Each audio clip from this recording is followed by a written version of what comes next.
Good afternoon. Chapter 35.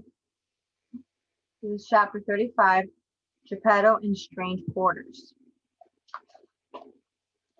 As soon as he bidden the friendly Tommy goodbye, Pinocchio began to grope forward in the darkness, trying to walk upright in the dogfish's body.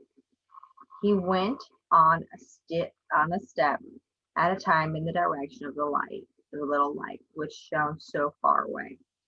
As he walked, he felt his feet splashing in a stream of greasy, slippery water, which gave forth the odor of fried fish so strongly that he thought the monster must be keeping Lent.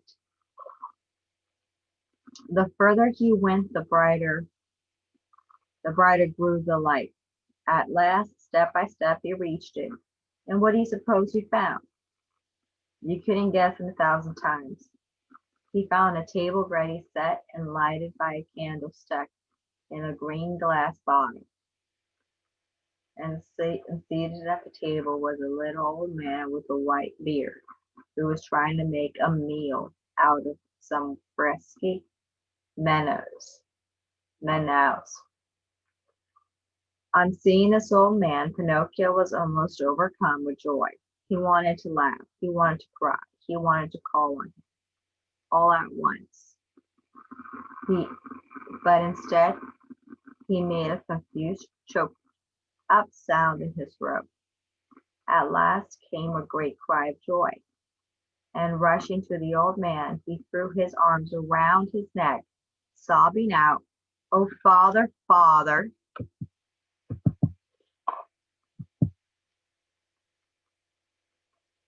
Sorry, I lost my spot.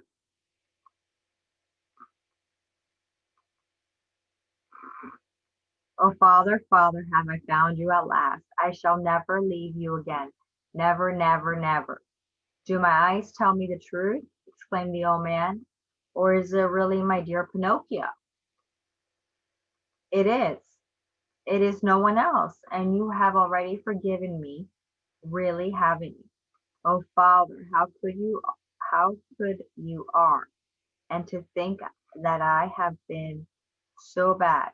If you only knew the scrapes I have got into since that day when you sold your coat to buy me a spelling book." Then Pinocchio told him very truthfully about all his adventures, which my little readers already know. And Geppetto, in his turn, told how his boat had been capsized that stormy day at sea. Then this terrible gold dogfish came along and stuck out his tongue and swallowed me as easily as if I had been a bologna sausage. Geppetto ended. "How long have you been shut up in here?" asked Pinocchio.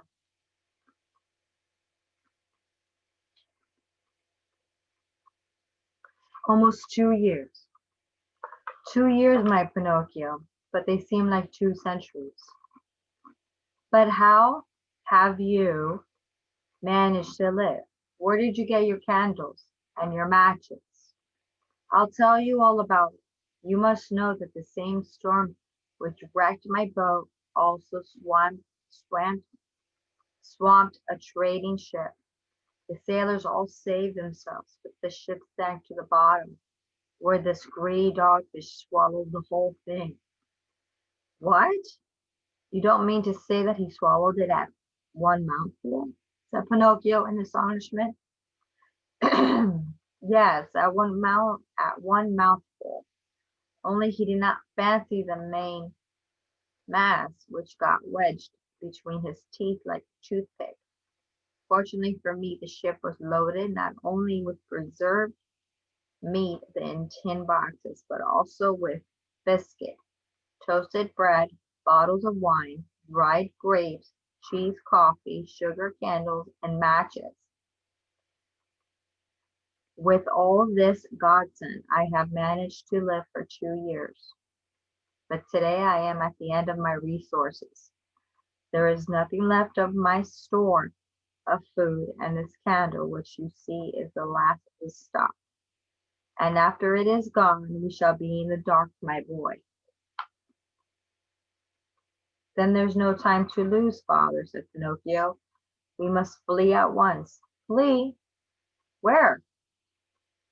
We must make our escapes from the mouth of the dogfish, and throw ourselves in the sea.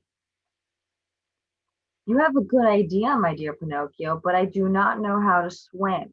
What difference does that make? You can get on my back, for I am a good swimmer, and I will carry you safe and sound to shore. You are dreaming, my boy, replied Geppetto, shaking his head sadly. Do you think it possible for a puppet half as big as I am to swim and carry me on his shoulders? Try me and see. In any event, if it is fated that we must die, we shall have the consolation of dying together. And without further parley, Pinocchio picked up the candle and started on in advance, saying, Follow me and don't be afraid. They managed to go a good distance, traversing the entire length of the dogfish's stomach.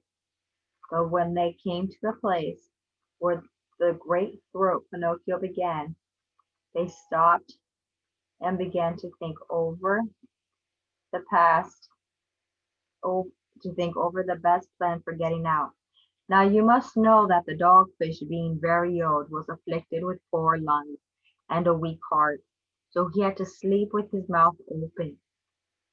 For this reason, Pinocchio, looking up through the long gullet, could see right out of the enormous mouth and catch a glimpse of the staring sky and beautiful moonlight. Now is our time, he whispered to his father. The dogfish is sleeping like a dormouse. The sea is calm, and it is as bright as day. After me, father. After me, father, and we shall soon be safe.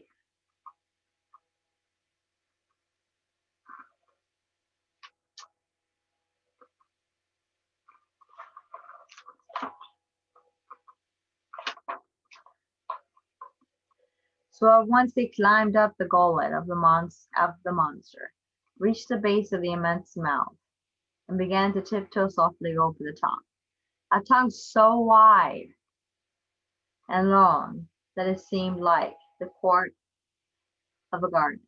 But just as they were about to give a great leap into the sea, excuse me, the dogfish sneezed so violently that they were hurled backward and full clear to the bottom of his stomach. So swiftly had they come,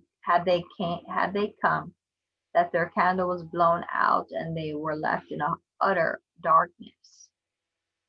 What next? Says Pinocchio, growing serious. This time we are in need, lost. His father replied in despair. Not yet. Take my hand, father, and be careful not to slip. Where will you lead me? We must try again. Come with me and have no fear.